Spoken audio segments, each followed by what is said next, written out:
Hello, fellas and ladies.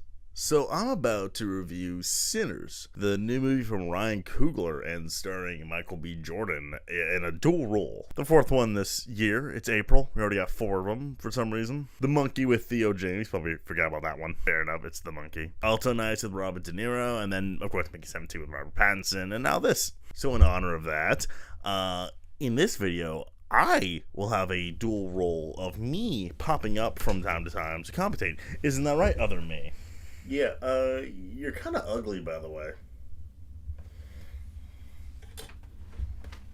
Film takes place in the 1930s as twin brothers Smoke and Stack come to their hometown in rural Mississippi to open a juke bar. The night of dancing and fun suddenly becomes sinister when the twins and others suddenly have to fight off a horde of vampires. Yeah, so I'm a huge Ryan Coogler fan.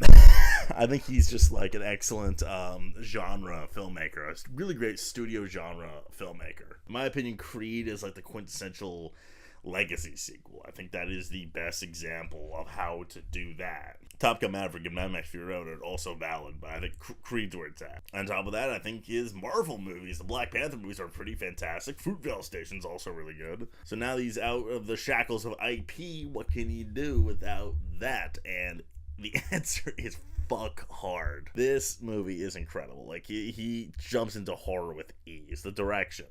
Oh, been a lot of talk about, like, you know, the use of IMAX cameras and, like, the way it was filmed with, like, the 70mm IMAX, the stuff they used on Oppenheimer.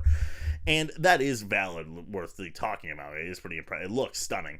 But, like, just the way that this movie's toned and, like, the way it's colored and, like, just the overall swagger of this movie is really awesome. I love the aesthetic of this movie. The way Coogler, like, directs sequences, not just like the violence. I struggle to call it action, but the violence. But also these moments where like, I don't want to call it a musical, but like there's music involved, like there's sequences of like really heavy music and dancing, and he just does such an excellent job with it. There's one scene, oh my god.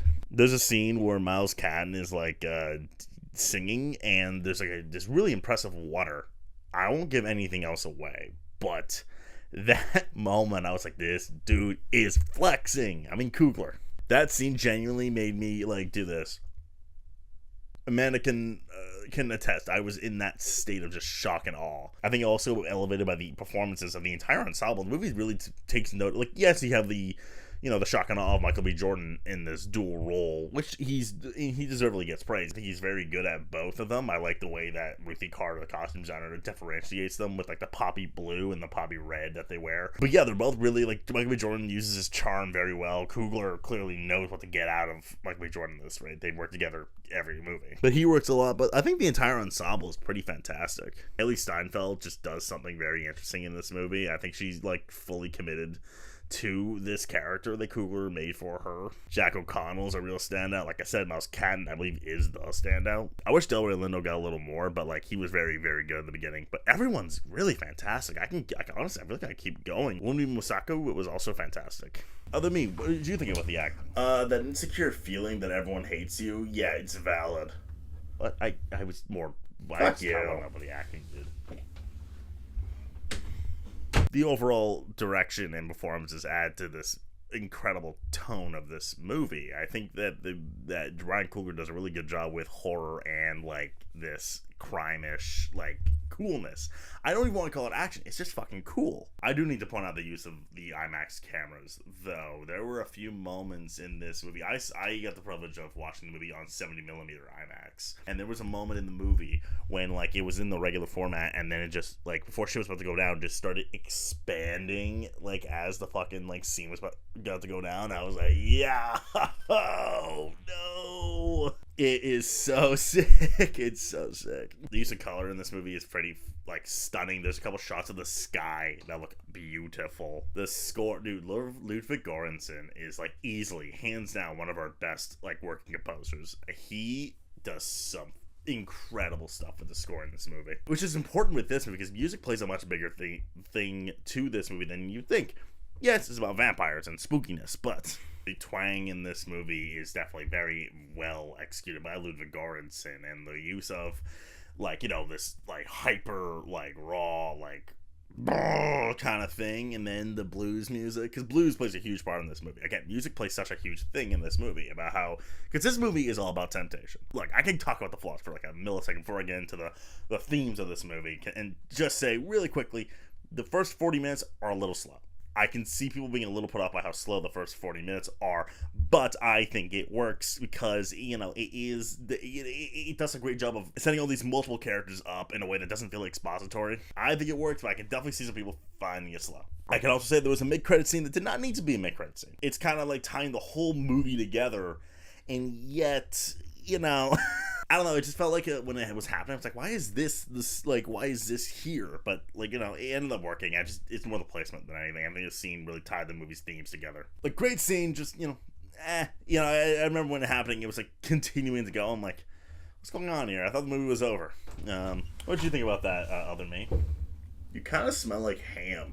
Boy, being so fucking mean to me. Now, look, I think what makes this movie elevated from, yes, the goriness and the odd amount of horny. Like, there's a scene with Haley Steinfeld and Mike Vidal. I was like, oh, shit. A lot more cunnilingus than you would think. But yeah, horny and gory as shit. When the shit goes down, the shit goes splattering. But there is a theme to all this. There's not just there to be there. The use of music, the use of vampires, the way that vampires are supposed to be, and Nosferatu also did as well. The vampires are by design alluring. They're trying to be seductive. You're supposed to be tempted by it, and temptation plays a major theme in this movie. The movie's called Sinners, and there's a lot of religious imagery in this movie.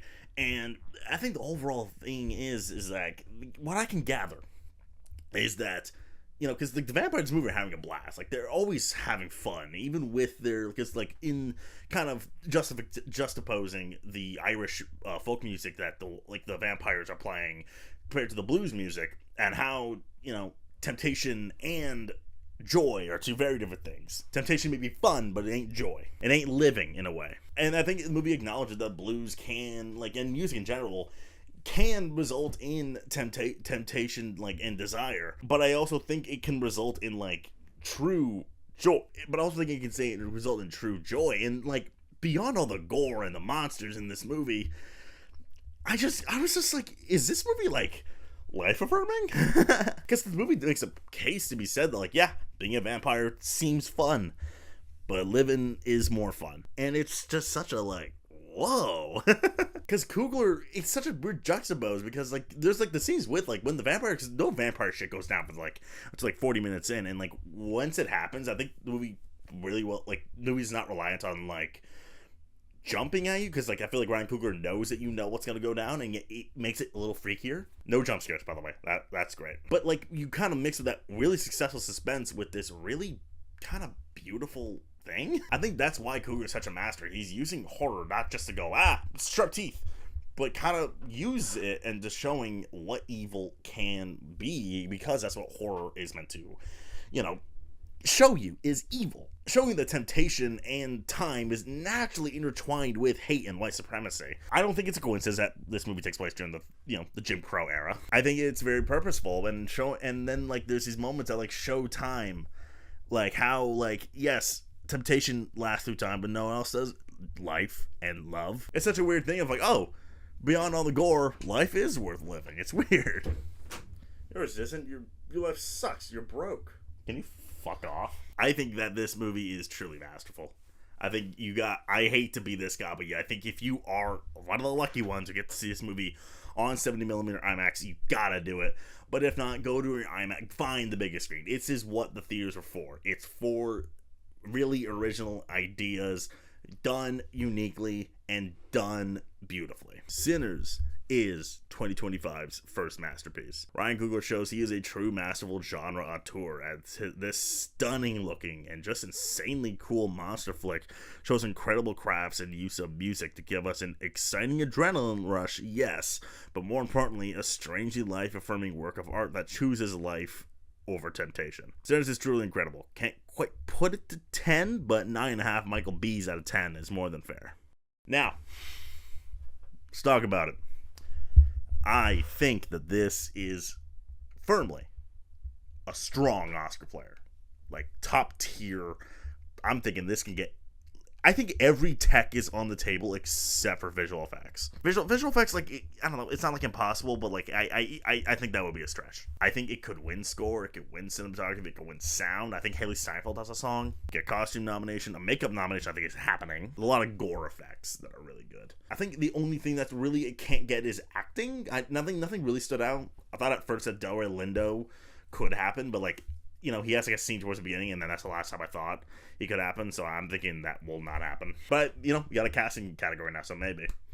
I think this would get SAG Ensemble. Now, above the line, I think screenplay will happen. Director, it feels like it's Ryan Coogler's time to get a directing nomination. We're talking about a guy who got his, like, Marvel movies, their only victories, and a Best Picture nomination.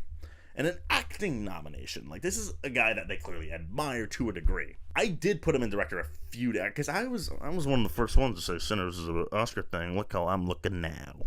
I put him in hesitantly, but then, like, that singing sequence with Miles Clanton happened, and I was like, oh, I nailed it.